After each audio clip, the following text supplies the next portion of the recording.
아멘. 오늘 함께 살펴볼 말씀은 구약성경 이사야서입니다. 그리스도 중심 성경 읽기 본문인데요.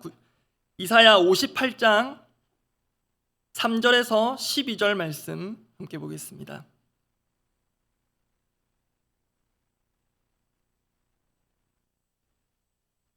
구약성경 이사야 58장 3절에서 12절 말씀입니다. 이사야 58장 3절에서 12절 말씀, 제가 먼저 3절 읽습니다. 우리가 금식하되 어찌하여 주께서 보지 아니하시오며 우리가 마음을 괴롭게 하되 어찌하여 주께서 알아주지 아니하시나이까. 보라, 너희가 금식하는 날에 오락을 구하며 온갖 일을 시키는도다. 보라, 너희가 금식하면서 논쟁하며 다투며 악한 주먹으로 치는도다. 너희가 오늘 금식하는 것은 너희의 목소리를 상달하게 하려는 것이 아니니라. 이것이 어찌 내가 기뻐하는 금식이 되겠으며 이것이 어찌 사람이 자기의 마음을 괴롭게 하는 날이 되겠느냐. 그의 머리를 갈대같이 숙이고 굵은 배와 재를 펴는 것을 어찌 금식이라 하겠으며 여호와께 연락될 날이라 하겠느냐. 내가 기뻐하는 금식은 흉악의 결박을 풀어주며 멍에의 줄을 끌어주며 압제당하는 자를 자유하게 하며 모든 멍에를 꺾는 것이 아니겠느냐. 또 줄인 자에게 내 양식을 나누어 주며 유리하는 빈민을 집에 들이며 헐벗은 자를 보면 입히며 또 내 고륙을 피하여 스스로 숨지 아니하는 것이 아니겠느냐.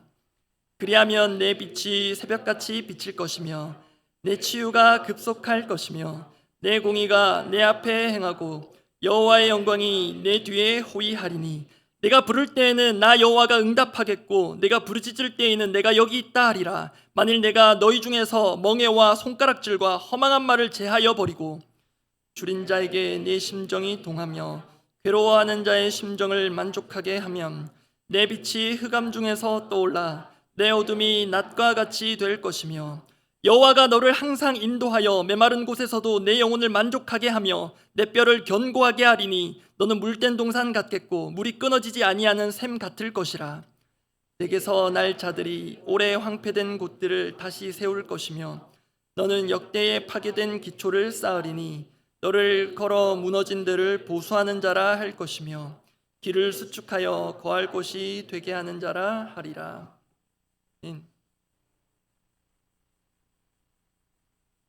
지난주 토요일에 직장 순장반 종강 모임이 있었습니다. 교구장님들과 김선지 전사님께서 알차게 준비해 주신 덕분에 모두가 유쾌하면서도 유익한 시간을 가졌습니다. 그때 가졌던 한 순서 진행 방식이 이랬습니다. 번호가 붙은 질문지를 그 자리에 있는 모두가 하나씩 뽑습니다. 저도 뽑았습니다. 한 사람이 이제 임의 번호를 부릅니다. 임의로 번호를 부릅니다. 그러면 해당 번호의 질문지를 가지고 있는 사람이 그 질문에 대한 답을 하는 방식입니다. 그런데 공교롭게도 제가 뽑은 질문지 번호가 18번이었습니다.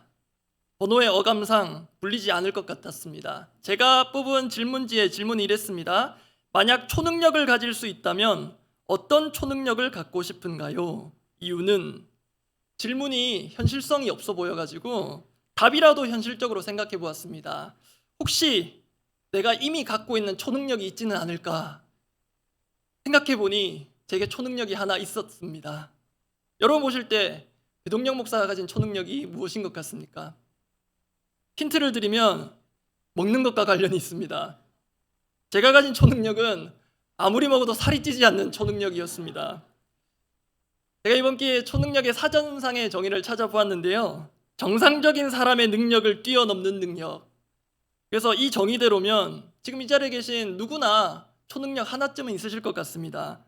제가 볼 때 오늘 이 자리에 계신 여러분들에게 있는 초능력은 궂은 날씨에 저녁 시간 피곤한 몸을 이끌고 기도의 자리에 오신 것, 제가 볼 때 정상이 아니신 것 같습니다.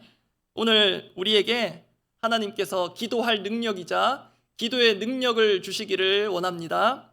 그런 점에서 이렇게 옆에 계신 우리 기도의 동력자들과 인사하면 좋겠습니다. 기도의 능력을 받읍시다. 기도의 능력을 받읍시다. 기도의 능력을 받읍시다. 오늘 설교 제목이 주님이 기뻐하시는 금식입니다. 혹시 어디서 많이 들어보신 것 같지 않습니까? 미션 컨퍼런스 지난주로 끝이 났는데요. 3주차, 4주차 정상철 목사님께서 주님이 기뻐하시는 교회라는 제목으로 말씀 전해주셨는데 그 제목과 닮았습니다. 주님이 기뻐하시는 금식입니다. 주님이 기뻐하시는 금식이 어떤 것인가에 대해서는 오늘 잠시 후에 살펴볼 이사야서 58장에 매우 선명하게 나와 있습니다. 그런데요, 오늘 본문으로 들어가기에 앞서서 금식에 대해서 몇 가지 짚어볼 부분들이 있습니다. 먼저는 제가 오늘 수요기도회를 준비하면서 참고한 책을 하나 소개해 드리려고 합니다. 금식과 관련된 명저인데요, 존 파이퍼 목사님의 하나님께 굶주린 삶이라는 책입니다. 이 책을 읽다 보면 카톡 프로필 같은 곳에 막 그대로 인용해 두고 싶은 구절들이 끝까지 이어집니다. 하나님께 굶주린 삶. 혹시 배동윤 목사가 살이 안 찌는 게 저런 책을 봐서 그런가 보다 하실 수도 있는데요, 이게 입문하는 정도보다는 조금 더 심화된 내용들도 있는 책이어서 관심은 있는데 사기는 부담스럽다 하시면 제가 싼 가격에 빌려드리겠습니다. 이 책에서 말하는 금식을 딱 한 문장으로 요약해보면 저는 이렇게 요약하고자 합니다. 금식은 종교의식이 아니라 삶의 방식이자 삶의 방향이다입니다. 다시 말씀드립니다. 금식은 종교의식이 아니라 삶의 방식이자 삶의 방향이다. 또 그래야 한다는 것이 존 파이퍼 목사님의 주장입니다. 이게 우리가 가질 금식에 대한 이해의 기본 토대입니다. 다시 말씀드립니다. 금식은 종교의식이 아니라 삶의 방식이자 삶의 방향이어야 합니다. 그래서 먼저 오늘 우리 각자에게 불편할 수도 있는 질문들을 해야 할 필요가 있습니다. 먼저는 나는 하나님께 굶주려 있는가입니다. 그 하나님에 대한 굶주림을 확인할 수 있는 방법이 바로 금식입니다. 그런데요, 이 금식이라는 우리의 귀중한 신앙적인 유산이 어느샌가 우리의 신앙과 삶에서 자취를 감춘 것 같습니다. 저만 그런가요? 복음서를 보면 우리 예수님께서 공생애 중에 먹는 문제로 공경에 빠진 경우가 종종 있으셨습니다. 특히 예수님 편의 우군이라고도 할 수 있는 당시 세례 요한의 제자들이 예수님께 와서는 당신의 제자들이 금식을 하지 않는다, 왜 하지 않느냐, 다소 도발적인 질문을 한 적이 있습니다. 마태복음 9장 14절인데요, 세례 요한의 제자들의 질문 제가 읽어드립니다. 그때 요한의 제자들이 예수께 나와 이르되 우리와 바리새인들은 금식하는데 어찌하여 당신의 제자들은 금식하지 아니하나이까. 당시 유대 사회에서 금식은 보편적이었고 또 정례화된 것이었습니다. 그래서 해야 마땅한 것인데 왜 예수님, 당신의 제자들은 금식하지 않습니까? 물은 것입니다. 그런데요, 이로부터 2000년쯤 지난 지금 이 질문은 어쩌면 지금 우리에게도 여전히 유효할지 모릅니다. 우리도 예수 그리스도의 제자임을 부인하지 않을 것입니다. 특히 제자 훈련을 받으신 분들은 더욱 그러실 것입니다. 그리고 금식은 개인과 교회의 중요한 역사의 고비마다 큰 역할을 해왔습니다. 그렇다면 우리는 누가 묻지 않아도 자문할 필요가 있습니다. 나는 왜 금식하지 않는가? 또는 금식에 썩 관심이 없는 것인가? 우리가 건강검진을 위한 금식 또는 체형관리를 위한 금식, 그런 식단 조절은 기꺼이 하지만요, 존 파이퍼 목사님 책 제목처럼 하나님께 굶주린 삶, 하나님을 갈망하는 금식, 우리의 믿음의 선조들이 우리에게 물려준 이 신앙 유산과도 같은 금식은 왜 이상하게 낯설어져 있는 것인가? 금식이 낯설어진 이유 여러 가지가 있겠지만요, 저는 이렇게 정리해 보았습니다. 금식이 금식으로 대체된 것이 아닐까. 금식이 낯설어진 이유, 처음에 나온 금식은 원래 금식의 뜻, 금할금, 먹는 것을 금한다는 뜻이고요. 두 번째 나온 금식은 제가 한번 이름을 붙여본 것입니다. 금 같은 식사, 그만큼 잘 차려서 먹는다라는 것입니다. 우리에게 있어서 금식이 낯설어진 이유는 금식을 금 같은 식사로 대체했기 때문일지 모릅니다. 물론 여러분, 먹는 것, 또 잘 먹는 것이 우리에게 필요하고 또 긍정적 효과를 주는 것 다 부정할 수는 없습니다. 그런데요, 오늘 특히 우리가 사는 이 시대에 있어서 음식이라는 것이 일종의 진통제요, 마취제 같은 역할을 하고 있는 것 같습니다. 그 금 같은 식사들을 제거해 보면 우리에게 남는 것들은 상처, 아픔, 결핍, 분노, 불안 같은 것들입니다. 이런 것들은 육신의 배고픔을 넘어서 정서적인 허기, 영혼의 허기로 인한 것들입니다. 그런 것들을 극복은커녕 우리가 마주할 힘도 없기에 우리는 음식을 비롯한 여러 대체제들을 애용하며 살고 있을지 모릅니다. 그러는 사이에 정말 우리 영혼과 삶에 필요한 하나님을 향한 굶주림에는 점점 둔감해질 수 있는 것입니다. 그러다 보면 정말 심각해지는 문제가 있는데요. 바로 우리의 생명의 떡이 되시며 생명의 음료 되시는 예수 그리스도를 향한 갈망이 점점 희미해질 수 있다는 것입니다. 정말 우리가 음미하며 심취해야 하는 예수님은 우리에게 마치 인스턴트 식품처럼 주일에 잠시 신속하게 먹고 마시고 치웁니다.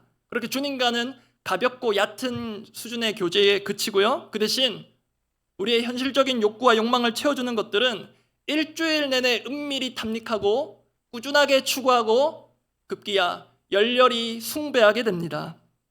결코 음식만의 문제를 말하는 것 아닙니다. 누군가에게는 먹고 마시는 것 같은 본능적 수준의 활동이 그렇게 될 수 있고, 또 누군가에게는 이윤을 창출하는 생산적 활동이, 또 누군가에게는 여유와 여가를 즐기는 유유의 활동이 자기도 모르게 자신의 영적 허기를 대신 채워주는 그런 예배의 대상이 되어가고 있는지 모릅니다. 이 점에 있어서 금식이라는 것은 나는 누구를 예배하고 있는가, 나는 무엇을 예배하고 있는가를 점검하게 하는 자가진단적 성격이 있습니다. 우리가 마음껏 먹고 마시며 누릴 자유도 있고요, 그럴 능력도 있고 그럴 여유도 있습니다. 하지만 그런 것들을 한 번쯤 절제하거나 중단할 때 그때 내 영혼의 상태를 비교적 명확히 마주할 수 있습니다. 특히 미디어 금식을 해보면 일종의 금단 현상 같은 것들이 발견될지 모릅니다. 우리에게는 웃지 못할 초능력이 또 하나 있을 수 있는데요. 우리는 아무 일도 못할 정도로 피곤해하면서도요, 침대에 누워서 몇 시간씩 유튜브를 보고 있을 수 있습니다. 또는 소파에 앉아서 몇 시간씩 드라마 전편을 정주행할 수도 있습니다. 그런 초능력이 있는 사람들이 우리들입니다. 그렇다면요, 내가 그것을 누리는 것이 아니라 그것이 나를 누리고 장악하는 것입니다. 그게 바로 중독입니다. 그래서 금식이라는 것은 어떠한 형태의 금식이든 이 시대를 살아가는 우리 모두에게 정말 절실한 것입니다. 내 영혼의 건강검진을 위해서도 그렇고요, 영혼의 건강을 증진시키는 데도 금식이 필요합니다. 여기까지 낯설었던 금식이 조금이나마 낯익고 또 그 필요성이 느껴지신다면 이제 본문을 들여다볼 때가 되었습니다. 오늘 본문에는 우리 주님이 기뻐하시는 금식이 무엇인지가 선명하게 나와 있습니다. 그와 더불어서 주님이 기뻐하시지 않는 금식에 대해서도 오늘 본문에 뚜렷하게 나와 있습니다. 그래서 오늘은 본문이 있는 그대로 우리에게 보여주는 대로 알려주는 두 가지, 주님이 기뻐하시지 않는 금식에 대해, 그리고 주님이 기뻐하시는 금식에 대해 살펴보고 함께 기도하고자 합니다. 첫 번째입니다. 한 끼 금식 하나님을 향해, 이렇게 제목 붙여보았습니다. 이것도 어디서 많이 본 것 같지 않습니까? 한 걸음 하나님의 꿈을 향해, 그것을 금식 버전으로 패러디해 보았습니다. 한 끼 금식 하나님을 향해. 첫 번째는 주님이 기뻐하시지 않는 금식, 그것을 잘 보니까 특징이 있더라고요. 보상을 바라다. 보상을 바라는 것 자체가 잘못은 아닙니다. 근데 이게 중요한 함정이 될 수 있습니다. 치명적인 함정이 될 수 있습니다. 한 끼 금식 하나님을 향해 첫 번째, 주님이 기뻐하시지 않는 금식의 특징이 보상을 바라는 것.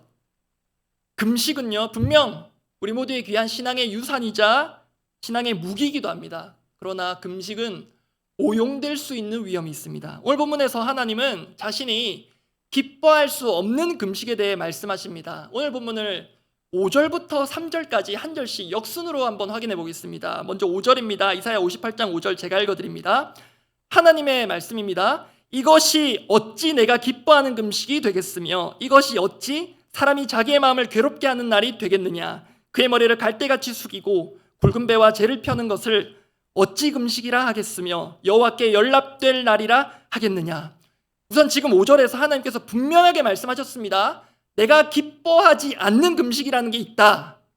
그런 금식은 결과적으로 보니 형식만 남은 금식입니다. 이 5절이 그렇게 우리에게 알려주지 않습니까? 엄밀히 말해서 그런 금식은 금식이 아니라 아마 들어보셨을 겁니다. 굶식, 그냥 굶는 게 다인 금식입니다. 4절로 올라가 봅니다. 그러면 왜 형식만 남은 굶식이 되었는가? 조금 분명해집니다. 4절 말씀도 제가 읽어드립니다. 이사야 58장 4절입니다.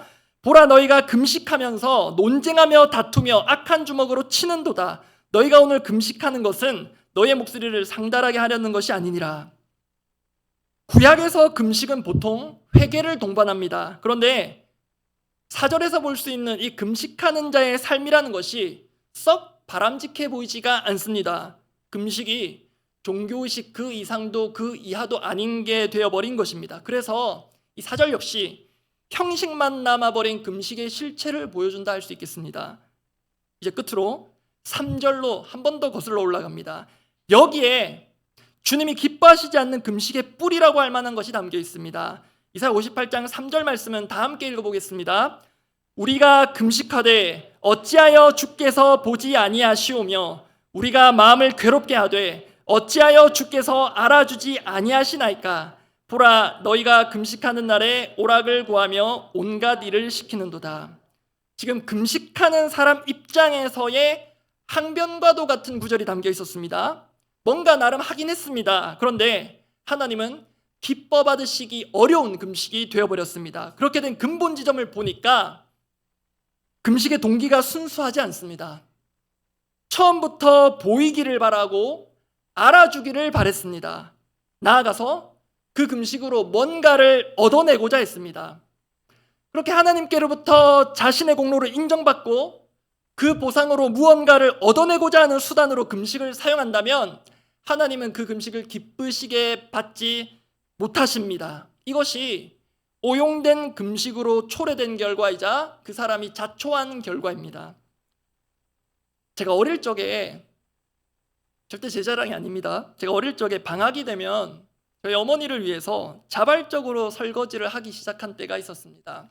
정확한 시점은 잘 모르겠는데요, 아마 초등학교 3학년 2학기 이후의 일로 기억합니다. 왜냐하면 그때 저희 집이 이사를 했는데요, 처음으로 제 방이 생겼고, 작지만 제 방이 생겼고, 또 처음으로 싱크대라는 게 있는, 그래도 주방이라 이름할 수 있는 주방이 집에 생겼습니다. 그때 제가 설거지를 한 이유는 단순합니다. 직장 생활하시는 어머니께서 퇴근하시고 오셔서 그 싱크대를 보고 기쁘게 해드리는 것. 실제로 어머니는 그 기쁨을 격하게 표현해 주셨습니다. 그런데 나중에 보니 다시 설거지들을 하시더라고요. 어린애가 한 게 제대로 된 게 아니었겠죠. 또 그렇다고 제가 설거지를 어설프게나마 했다고 용돈을 주시거나 그러지는 않으셨습니다.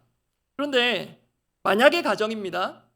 만약에 제가 설거지를 하고 그 보상으로 어느 날 저희 어머니께서 제게 용돈을 주셨다 칩시다. 가정입니다. 그게 사람은 빠르게 학습이 됩니다. 그러다 보면 자기도 모르게 어느 순간 목표가 바뀌어버립니다. 어머니의 기쁨이 아닌 어머니께서 주시는 용돈의 기쁨입니다. 그것을 위해 설거지를 하기 시작합니다. 어머니께서 기뻐하시는 것도 그대로고요, 용돈까지 주시니 더 좋습니다. 그런데 실은 그렇지 않습니다. 어머니의 기쁨을 위해 설거지를 하는 것과 어머니께서 주시는 용돈을 받기 위해 설거지를 하는 것은 하늘과 땅만큼의 차이만큼 큰 차이가 있습니다. 단순하게 말하자면요, 전자, 어머니의 기쁨을 위해서 설거지를 하는 경우는 용돈이 없어도 행복합니다. 그런데 후자, 용돈이 목표가 된 사람은 용돈이 없으면, 뭔가 보상이 없으면 불행합니다. 왜 내가 설거지했는데 안 알아주냐? 오늘 본문으로 가져와 봅니다. 왜 내가 이렇게 금식까지 했는데 안 알아주는가? 이것은요, 단순히 알고 모르고의 문제가 아니라 그에 상응하는 무언가를 갚아달라는 항변입니다. 설거지 얘기를 조금만 더 심화해서 해보겠습니다. 어머니를 위해서 어린 나이지만 설거지를 하려면 그 시간에 다른 것을 포기해야 합니다. 꼭 어머님 퇴근 시간 무렵 TV에 재미있는 걸 합니다. 만화도 하고요, 시트콤 같은 걸 합니다. 그런 걸 포기해야 합니다. 케이블 TV 이런 거는 없었습니다. 90년대입니다. 그리고 본방 지나면 제방은 없습니다. 그런데 그래도 그런 것이 아쉽거나 아깝지 않았습니다. 이유가 뭘까요? 아들로서 어머니를 위해 뭔가를 할 수 있는 것 자체가 보람이요 행복이기 때문입니다. 의도한 건 아닌데 자꾸 저를 띄우는 것 같습니다. 그런데요, 어머니가 주시는 용돈을 위해서 설거지를 하게 되면요, 그때는 나는 아들이 아니라 가사도우미가 됩니다. 설거지를 위해 포기한 것, 희생한 것, 설거지한 것 모두 나의 공로가 됩니다. 이를 갚아주셔야 하는 의무를 가득 담은 고지서 같은 두 손을 어머님 앞에 내밉니다. 어머니를 도운 그 자체로 행복한 아들이라면 생각지도 못한 용돈을 받아서 감사할 수 있겠지만, 가사도우미는 마땅한 것을 받아낸 것입니다. 아들은 용돈이 없이도 설거지할 수 있지만 가사도우미는 받는 돈 없이는 일하기 어렵습니다. 그런데 여러분, 거듭 말씀드리지만 이게 별 차이 아닌 것 같지만 대단한 차이이자 어떤 면에서는 심각한 차이입니다. 왜냐하면 우리의 신앙생활이라는 것이, 그리고 우리의 신앙이 담긴 삶이 얼마든지 이런 식으로 변질될 수가 있기 때문입니다. 오늘 다루고 있는 금식도 그 점에서 얼마든지 그렇게 될 수 있습니다. 누가 알아주지 않으면, 하나님께서 어떤 복의 형태로든 보상해 주시지 않으면 우리 신앙생활이 금욕주의의 또 다른 이름으로 여겨질 뿐입니다. 우리가 하는 의미 있는 사역들은 고역이 되어버립니다. 이렇게 금식은 우리가 하나님께 뭔가를 얻어내기 위한 도구로 전락할 수 있습니다. 물론 금식을 통해 일어난 기적 같은 이야기들 많고요, 그런 간증도 실제로 많습니다. 그렇다 해도 우리가 명심할 것이 있습니다. 금식은 하나님께 뭔가를 얻어내기 전에 하나님을 얻는 귀한 도구라는 사실입니다. 금식은, 또 금식으로 대표되는 우리의 신앙 행위는 하나님으로부터 뭔가를 얻기 전에 하나님을 얻는 귀한 통로입니다. 그 첫걸음이 하나님을 향한 굶주림을 회복하는 것입니다. 그래서 한 끼 금식을 만약 하게 된다면 그 금식은 내가 아닌 철저히 하나님을 향해야 하겠습니다. 두 번째입니다. 한 끼 금식, 하나님을 향해. 두 번째, 주님이 기뻐하시는 금식을 볼 차례인데요, 주님이 기뻐하시는 금식의 특징을 보니 사람을 살리다. 주님이 기뻐하시는 금식은 사람을 살리는 금식이 됨을 오늘 본문에서 볼 수 있습니다. 하나님께서 오늘 본문에 내가 기뻐하는 금식이 이러이러하단다 아주 구체적으로 말씀해 주셨습니다. 그게 오늘 보면 이사야 58장 6절에서 7절인데요 6절 말씀 제가 읽어드립니다.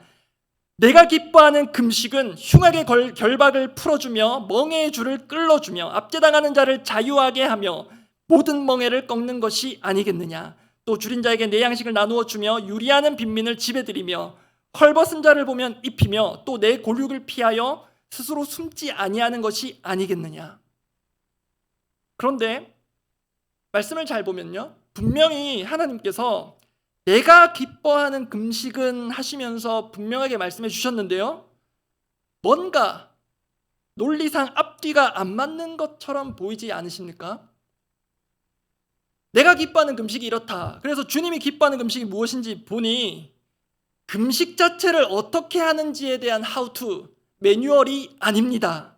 말씀에 있는 그대로 보면 주님이 기뻐하시는 금식이라는 건 철저히 사람을 향해 있습니다. 더 구체적으로 말하면 사람을 회복시키고 사람을 살리는 데 있습니다. 좀 전에 읽었던 7절에 나와 있는 대로 사람을 살리는 데 있어서 가장 기본이 굶주린 자들을 먹이는 것 아니겠습니까? 특히 여러분 보실 때 빼빼 말라 보이는 저 같은 사람은 더더욱 그렇습니다. 이번 학기에 제게 영과 육의 양식을 특별히 제공해 주신 분들이 많았는데요, 그분들 덕분에 받은 힘과 격려가 이번 학기를 돌아보면 참 크고 감사했습니다. 그리고 이번 주 지난 월요일에 그 평가 기간이 끝난 반찬 나눔 사역도 참 귀합니다. 그렇게 실제로 누군가를 먹이는 것으로 사람과 더불어 영혼이 살아나기를 기대하며 기도하며 하는 사역들, 그 사역에 힘써 주시는 분들 정말 감사합니다. 설교 중간에 조금 어색할진 모르는데요, 이 자리에도 우리 반찬 나눔 사역에 알게 모르게 수고해 주신 분들이 있는데요, 한번 우리 감사의 박수, 격려의 박수 한번 보내면 어떨까? 네. 네. 그리고 박수 보내고 싶은 분들이 더 있습니다. 우리 순원분들을 위해 영의 양식을 먹이신 순장님, 그리고 순장님들을 위해 또 온 성도님들을 위해 영의 양식을 먹여주신 우리 담임 목사님, 우리 리더분들을 위해서 박수 한번 감사의 마음을 전하겠습니다. 그리고 이분들 언급 안 하면 서운해하실 것 같은데요, 식구들 먹이는데 힘쓰신 우리 주부 집사님들, 권사님들, 우리 격려의 박수 한번 보내드리겠습니다. 사실 이 무더운 날씨에 주방에 냉방이 잘 되지 않는 집 구조라면 정말 힘들 텐데요, 어릴 때 저희 집도 그랬습니다. 어머니가 늘 땀에 뻘뻘 흘리면서 식구들의 식사를 준비한 게 이제서야 선명하게 기억이 납니다.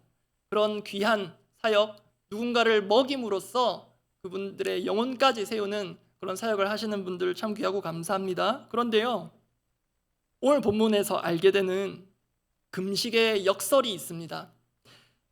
굶주린 자들을 먹여서 살리는 것도 분명 맞습니다. 그런데요, 먹지 않음으로 사람이 살아나는 것도 분명히 있다는 것입니다. 왜냐하면요, 주님이 기뻐하는 금식이 줄인 누군가를 먹이는 것이라면 그 사람 입에 들어갈 그 먹거리는 원래 내 것이었습니다. 그런데 내가 먹기를 포기하고 희생한 것이기 때문입니다. 그래서 내가 먹지 않음으로, 내가 다 먹을 것을 조금 남겨둠으로 누군가를 먹여서 살리는 그 희생, 그것이 사람을 살리는 금식의 근본 정신입니다. 그리고 지난 인생을 돌아보면 여기에 가깝게 살아오신 분들이 우리의 어머님들인 것 같습니다. 내가 먹지 않으므로, 나는 안 먹어도 누군가를 배불리고 먹이는 그 희생. 그리고 여러분, 금식은 그렇게 다른 사람을 살리는 것만으로 끝나지 않습니다. 내가 먹지 않는데요, 희한하게 내 영혼이 살아납니다. 미션 컨퍼런스 2주차 때 오신 장창수 선교사님의 표현을 빌려오면 비움으로써 채울 수 있는 것입니다. 우리의 입을 비우고 속을 한번 비워봄으로써 우리는 그때 하나님을 향한 굶주림으로 우리를 채울 기회를 얻습니다. 내가 지금까지는 내 영혼의 허기를 인위적으로 채워왔던 것을 중단하고 한번 걷어내 보니까 하나님을 향한 근원적 굶주림을 우리가 엉뚱한 것들로 채우고 덮고 묻어두고 있었다는 것을 깨닫게 됩니다. 그렇게 금식을 통한 비움이 하나님을 향한 참된 갈망을 우리 가운데 새롭게 불러일으킵니다. 사실 금식 그 자체에 신비한 능력이 있는 것 같지는 않습니다. 그리고 금식이 우리의 신앙생활의 유일한 수단인 것도 아닙니다. 그런데요, 정말 금식을 통해서만 하나님이 하시는 것 같은 그런 수준의 일들이 특별히 일어나기도 합니다. 오늘 보면 이사야 58장 10절 11절인데요, 제가 10절 말씀을 읽습니다. 줄인 자에게 내 심정이 동하며 괴로워하는 자의 심정을 만족하게 하면 내 빛이 흑암 중에서 떠올라 내 어둠이 낮과 같이 될 것이며, 11절 함께 읽겠습니다. 여호와가 너를 항상 인도하여 메마른 곳에서도 내 영혼을 만족하게 하며 내 뼈를 견고하게 하리니 너는 물된 동산 같겠고 물이 끊어지지 아니하는 샘 같을 것이라. 10절에 괴로워하는, 보이십니까? 괴로워하는으로 번역된 히브리 원어는요, 앞선 저 위에 3절에서 금식하는 자가 자신을 항변할 때 우리가 마음을 괴롭게 하되라는 그 표현에서 괴롭게와 같은 단어입니다. 그런데 그때는 잘못 사용되었습니다. 왜냐하면 금식이 형식만 남았기 때문이었고요. 지금 방금 읽은 10절에서는 이것은 지금 진정한 금식입니다. 금식을 통한 괴로움이 다른 누군가의 그 괴로워하는 자에게로 이어진 것입니다. 그래서 진정한 금식이 된 것입니다. 금식을 하는 자의 괴로움이 다른 누군가의 괴로워하는 자의 그 괴로움으로 이어진 것입니다. 그리고 10절에 내 심정이 동하며 괴로워하는 자의 심정, 두 번 다 심정으로 번역된 히브리어 단어의 본뜻은 영혼입니다.